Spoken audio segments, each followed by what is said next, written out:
নমস্কার বন্ধুরা, আমি মৌসুমি কিচেনে আপনাদের স্বাগত। আজকে আমার রেসিপি মোগলাই পরোটার সঙ্গে আলুর তরকারি। এটি একটা খুব সুস্বাদু একটা রেসিপি, সন্ধ্যেবেলাকার টিফিনের জন্য একদম পারফেক্ট। দেখুন আমি কিভাবে মোগলাই পরোটা আর আলুর তরকারিটা তৈরি করি। আমরা এবার রান্নার জন্য চলে যাই। প্রথমে আমি 2 কাপ মতো ময়দা এর মধ্যে নিয়েছি।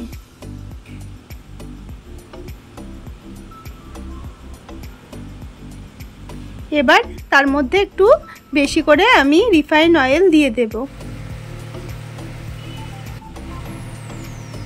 লুচি পরোটাতে যতটা তেল লাগে, তার ময়াম দিতে যতটা তেল লাগে তার চাইতে আমি একটুখানি বেশি তেল দিয়ে ময়ামটা দেব। এবার আমি লবণ দিলাম, চিনি দিলাম, দিয়ে এবার ভালো করে মাখিয়ে নিচ্ছি।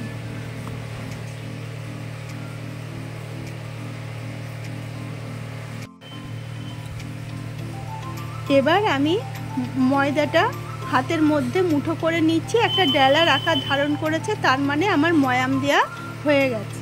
এবার আমি এর মধ্যে জল দিয়ে দেব, দিয়ে ভালো করে আমি ময়দাটা মেখে নেব।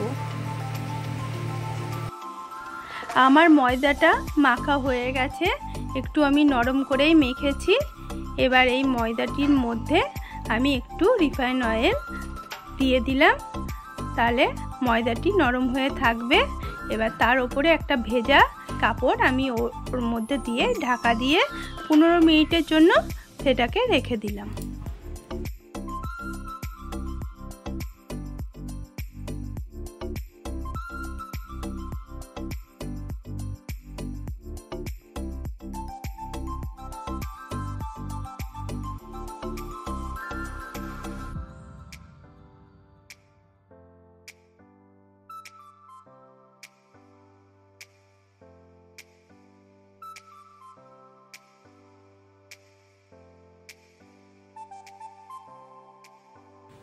এবার আলুর তরকারি বানানোর জন্য আমি 5টা আলু খোসা ছুলে রেখেছি, ভালো করে ধুয়ে নিয়েছি। এবার আলুগুলোকে আমি পিস পিস করে ছোট ছোট টুকরো করে কেটে নেব। কাটা হয়ে গেছে। গ্যাসটি অন করে আমি কড়াইটি বসিয়ে দিয়েছি। কড়াইটি গরম হয়ে গেলে আমি এর মধ্যে সর্ষের তেল দিয়ে দিলাম। এবার তেলটি গরম হয়ে গেছে, এবার আমি ওই তেলের মধ্যে জিরে দিয়ে দেব।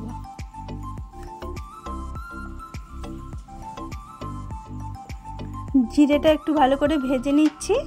এবার এর মধ্যে আমি পিস পিস করে রাখা আলুগুলো দিয়ে দিচ্ছি।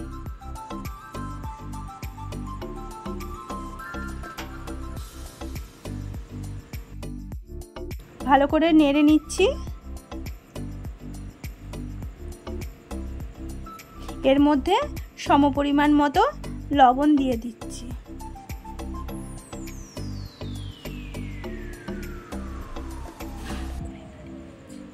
ভালো করে নাড়িয়ে নিলাম।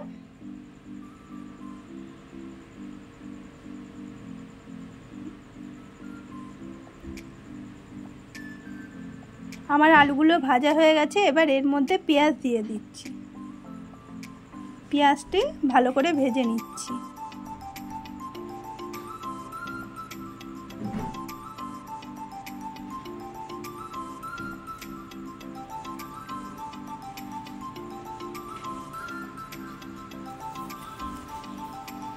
এর মধ্যে আদা আর রসুন আমি ঘষে রেখেছিলাম, সেটি এর মধ্যে দিয়ে দিলাম।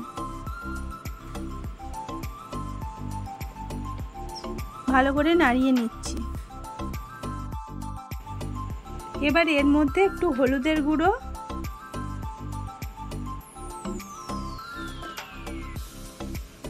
লঙ্কার গুঁড়ো, জিরের গুঁড়ো আর একটু ধনের গুঁড়ো আমি দিয়ে দিলাম।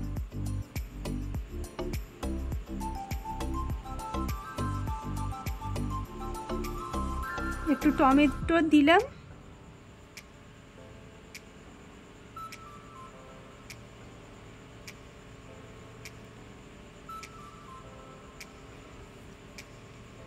তারপরে একটু জল দিয়ে, যাতে মশলাগুলো লেগে না যায় তার জন্য একটু জল দিয়ে আমি এই সব জিনিসগুলোকে ভালো করে কষিয়ে নেব।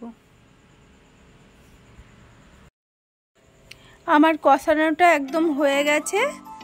এবার আমি এর মধ্যে অল্প জল দিয়ে দিলাম।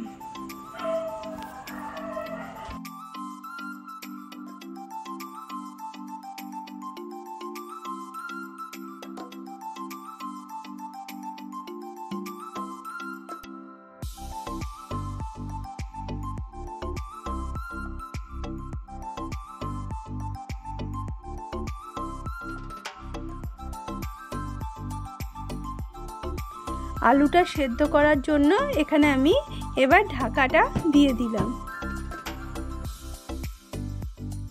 আমার আলুটা পুরোপুরি সিদ্ধ হয়ে গেছে, জলটিও অনেকটা মরে গেছে। এবার এর মধ্যে আমি চিনি দিয়ে দিলাম।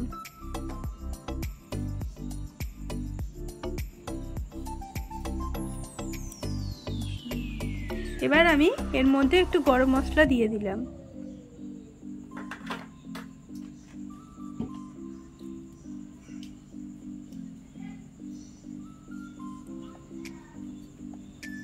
দিয়ে ভালো করে নাড়াচাড়া করে আমি গ্যাসটি অফ করে দিলাম, ঢাকাটা দিয়ে দিলাম।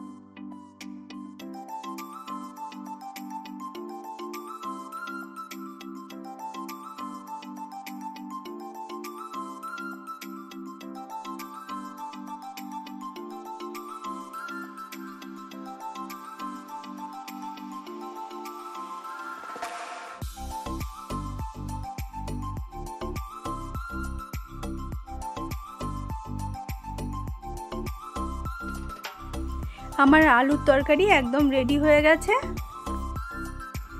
এবার মুগলাইয়ের পুরটি রেডি করার জন্য আমি অপর একটি কড়াই বসিয়ে দিয়েছি। কড়াইটি গরম হয়ে গেলে তার মধ্যে রিফাইন অয়েল দিয়ে দিলাম। তেলটি গরম হয়ে গেছে। এবার আমি এই তেলের মধ্যে পেঁয়াজ আমি ঘষে রেখেছিলাম, পেঁয়াজ বাটাটা আমি এর মধ্যে দিয়ে দিলাম।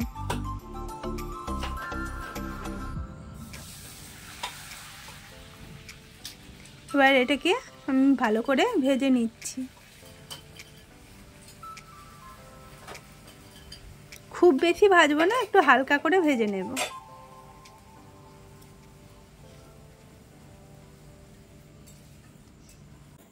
পেঁয়াজটি ভাজা হয়ে গেছে। এবার এর মধ্যে আমি রসুন আর আদা ঘষে রেখেছিলাম, ওইটা আমি দিয়ে দিলাম, দিয়ে ভেজে নিচ্ছি।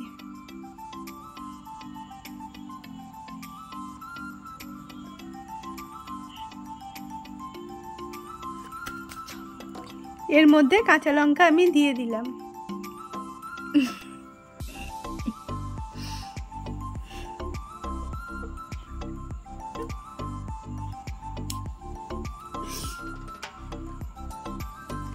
এবার হলুদ দিয়ে দিচ্ছি এর মধ্যে, একটু লঙ্কার গুঁড়ো দিয়ে দিচ্ছি,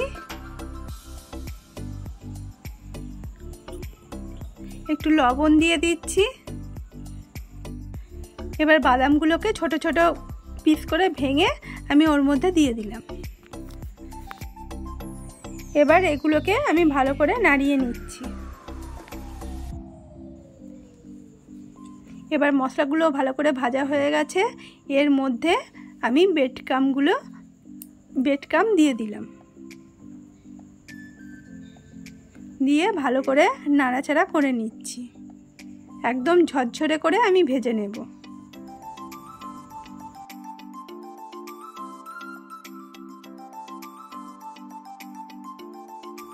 আমাদের ঝরঝরে করে ব্রেডক্রাম্বগুলো ভাজা হয়ে গেছে।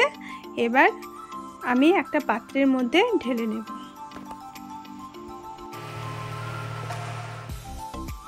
এবার একটা বাটি নিয়েছি, তার মধ্যে আমি পেঁয়াজ নিলাম,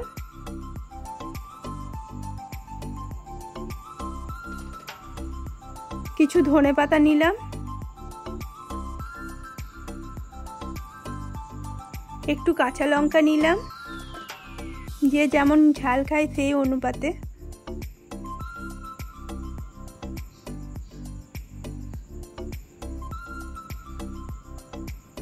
একটা ডিম দিয়ে দিলাম এর মধ্যে,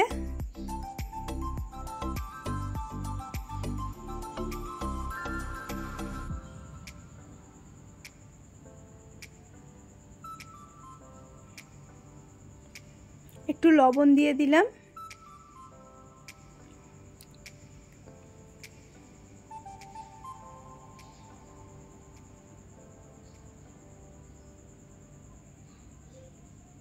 দিয়ে একটা চামচের সাহায্যে এগুলোকে আমি ভালো করে মাখিয়ে নিচ্ছি।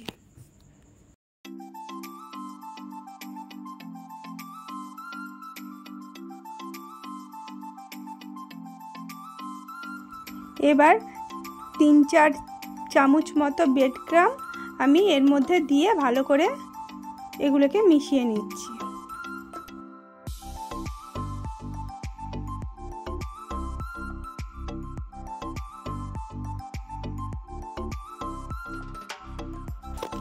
দেখুন ময়দাটি কতটা নরম এবং সফট হয়েছে।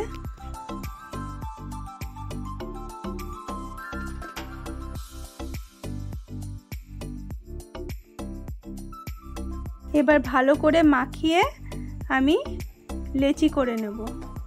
একটু বড় বড় আকৃতি করে লেচি করে নেব, রুটির চাইতে যেন বড় হয়।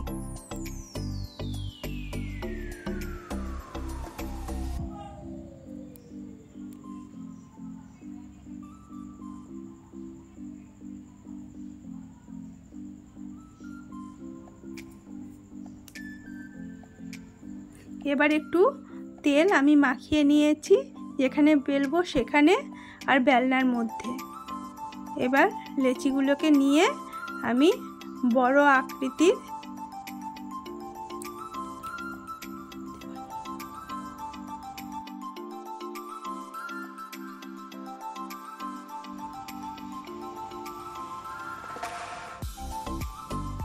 যতদূর পারবো রুটিটাকে পাতলা করার এবার বড় করার চেষ্টা করব।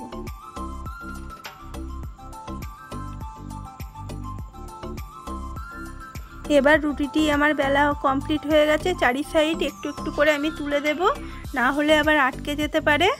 হ্যাঁ, এবার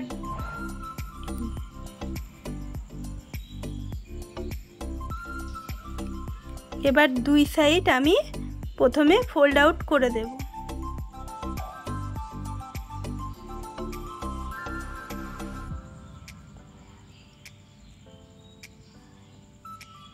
এর মধ্যে যে আমি পুরটি রেডি করে রেখেছি সেই পুরটি আমি এর মধ্যে দিয়ে দেব, চেপে চেপে দিয়ে দেব।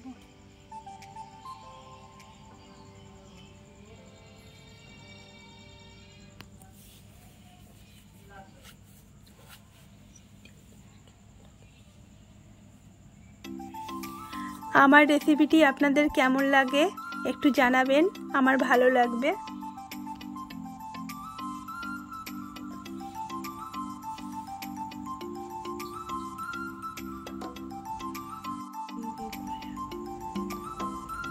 এবার অপর 2 সাইডও আমি ভালো করে ফোল্ড আউট করে দিচ্ছি, যাতে পুরটি বেরিয়ে আসতে না পারে। তার জন্য আমি চেপে চেপে ফোল্ড আউট করে দেব।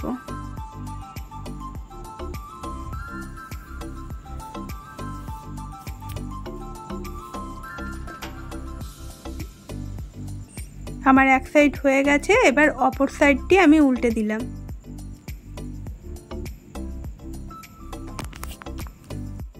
এইভাবে অপর আরেকটিও আমি এইভাবে বেলে নিচ্ছি। এবার গ্যাসটি অন করে আমি একটি ফ্রাই প্যান বসিয়ে দিয়েছি, তার মধ্যে রিফাইন অয়েল দিয়ে দিয়েছি। অয়েলটি গরম হয়ে গেলে আমি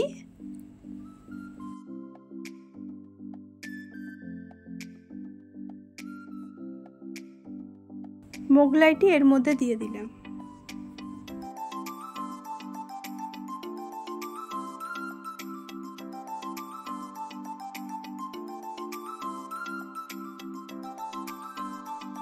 দিয়ে এটাকে আমি ভালো করে ভেজে নেব। এক সাইড অল্প আঁচে আমি ভেজে নেব। এবার খুন্তির সাহায্যে ওপরে তেলগুলো ছড়িয়ে দেব।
এবার এক সাইড আমার হয়ে এসেছে। এবার আর এক সাইড আমি চিমটার সাহায্যে এটি উল্টে দিলাম, দিয়ে এটিকে আমি উল্টে পাল্টে ভালো করে ভেজে নেব। আমার ভাজা হয়ে গেছে, এবার আমি এটাকে তুলে নিচ্ছি।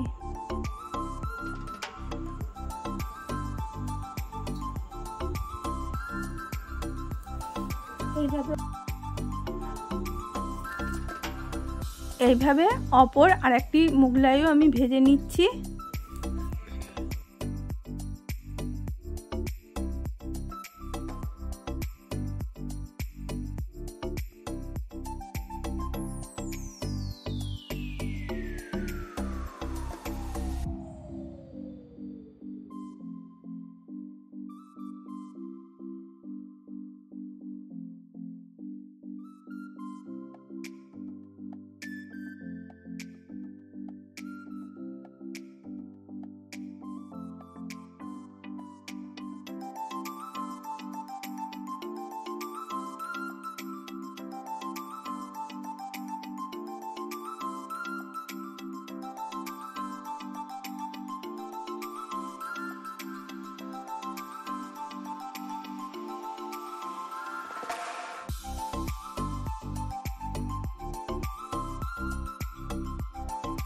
আমাদের পিস পিস করে কাটা হয়ে গেছে। দেখুন কতটা নরম ও ক্রিস্পি হয়েছে, ভেতরের পুরগুলো কি সুন্দর হয়েছে।